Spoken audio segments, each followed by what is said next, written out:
ഇന്ന് തന്നെ സബ്സ്ക്രൈബ് ചെയ്യൂ, നിങ്ങളുടെ പ്രിയപ്പെട്ട ഷോസ് കാണൂ. എമ്മ ഇവിടെ ചുറ്റിക്കറങ്ങിയുന്നത് എന്തോ ദുരുദ്ദേശത്തോടെയാണല്ലോ.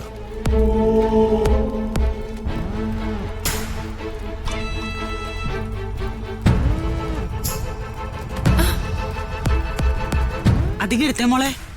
വേവാറായി.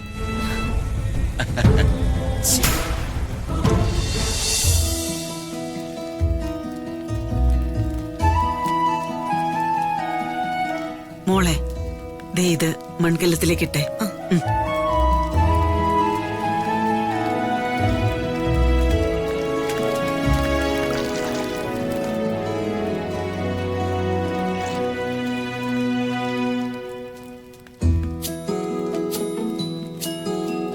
ഇനി മോള് പൊയ്ക്കോ, ബാക്കി ഞാൻ നോക്കിക്കോളാം.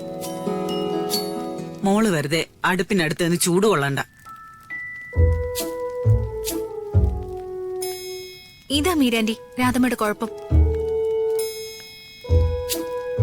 കിച്ചണില് 2 മിനിറ്റ് കൂടുതൽ നിൽക്കാൻ സമ്മതിക്കില്ല. അപ്പോഴേക്കും ഓടിക്കും. മോള് വെറുതെ ചൂട് കൊണ്ട് കറുക്കണ്ടെന്ന് കരുതിയിട്ടല്ലേ. ഓ, അത് നല്ല കണ്ടുപിടുത്താ. അപ്പൊ രാധമ്മ ചൂടുകൊണ്ട് കറക്കില്ലേ? ഞാനേ കറുത്താലും സാരമൊന്നുമില്ല. എനിക്ക് മക്കളും ചെറുമക്കളും ഒക്കെ ആയില്ലേ. മോള് ചെറുപ്പല്ലേ. പെൺകുട്ടികൾ പാചകം പഠിക്കുന്നത് നല്ലത് തന്നെയാ. അല്ലെങ്കിലേ കുടുംബം ആവുമ്പോ 3 നേരം ഹോട്ടലിൽ നിന്ന് വാങ്ങി കഴിക്കേണ്ടി വരും. ഹൃദയ മോളെ പാചകത്തില് മോശമൊന്നുമല്ല. മോളുടെ പാചകത്തിനെ അങ്ങ് വിദേശത്തുനിന്ന് പോലും ഡിമാൻഡാ.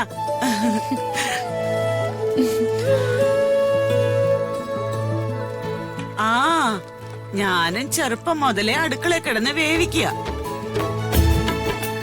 എന്നിട്ടേ എനിക്ക് ഇതുവരെ ഒരു സോപ്പ് പെട്ടി പോലും സമ്മാനായിട്ട് കിട്ടിയിട്ടില്ല.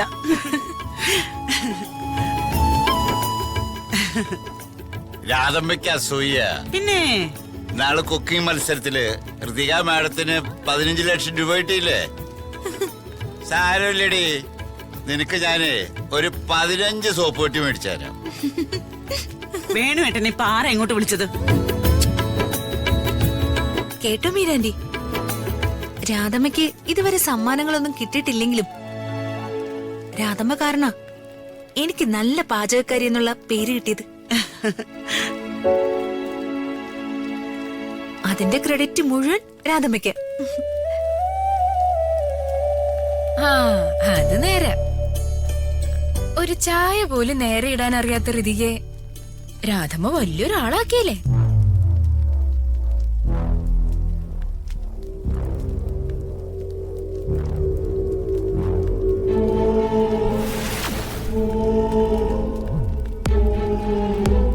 എമ്മ ഇവിടെ ചുറ്റിക്കറങ്ങിയുന്നത് എന്തോ ദുരുദ്ദേശത്തോടെയാണല്ലോ.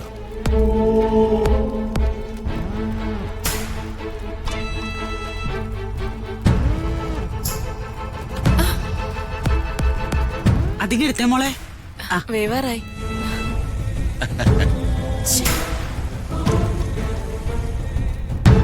അല്ല, എല്ലാരും കൂടി എന്തിനാ ഇവിടെ നിക്കണേ? പായസച്ചോറിന്റെ കാര്യം രാധ നോക്കിക്കോളും. രമ്യമോള് വന്നിട്ട് കുറെ നേരമായില്ലേ? വീട്ടിലന്വേഷിക്കില്ലേ?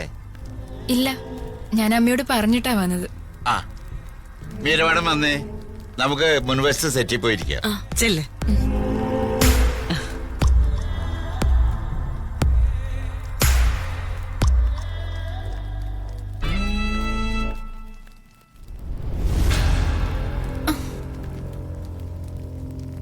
ഫോട്ടോ ക്ലിയർ ആയില്ല. ആ വേണുങ്ങളുടെ കൈ തട്ടിയതാ കുഴപ്പമായത്.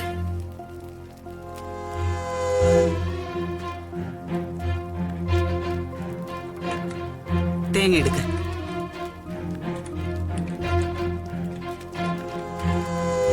ഇത്ര മതിയോ?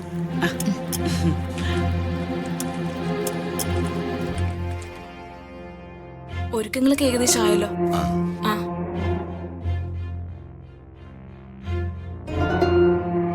ആന്റി ജീരകവെള്ളം.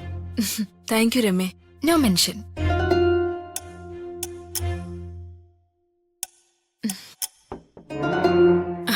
മോളിരിക്കെ വേണ്ട ആന്റി, ഞാനിവിടെ നിന്നോളാം. രമ്യ നല്ല കുട്ടിയാ. ആർക്ക് വേണം വേണുങ്ങളുടെ സർട്ടിഫിക്കറ്റ്?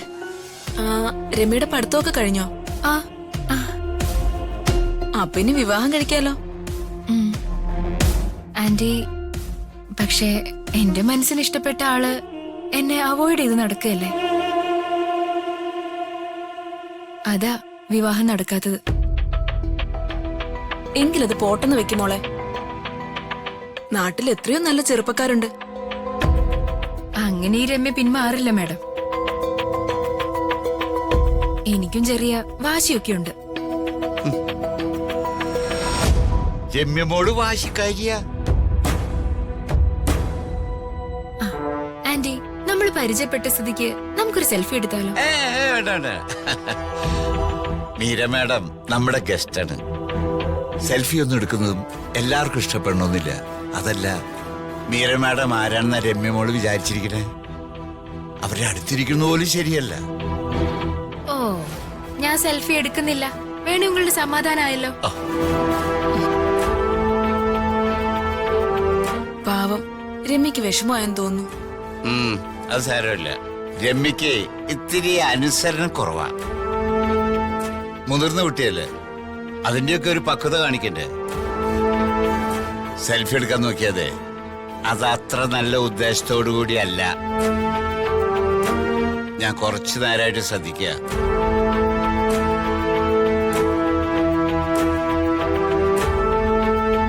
എടാ, എന്നാലും അത് പത്മാവതി ആയിരിക്കോ? രമ്യ പറഞ്ഞതൊക്കെ വെച്ച് നോക്കുമ്പോ അത് പത്മാവതി ആവാൻ തന്നെയാ സാധ്യത. അമ്മേ, അതിന് അവള് പറഞ്ഞ പേര് മീര അങ്ങനെ എന്തോ അല്ലേ? എടാ, പേര് മീരാന്ന് തന്നെയാ. പക്ഷേ ഒരു പേര് ഫേക്ക് ചെയ്യാൻ ആർക്കാ പറ്റാത്തെ?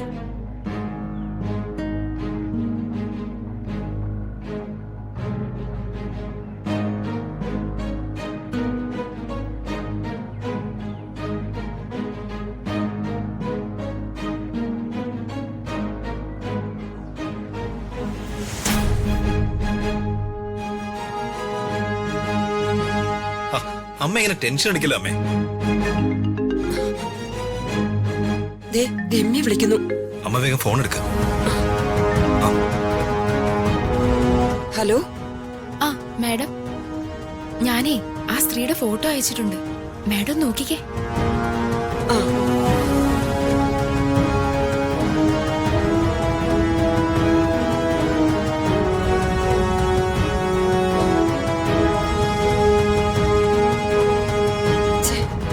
ഫോട്ടോയ്ക്ക് തെളിച്ചില്ലല്ലോ രമ്യേ. ഒന്നുകൂടി നന്നായിട്ട് നോക്ക് മാഡം.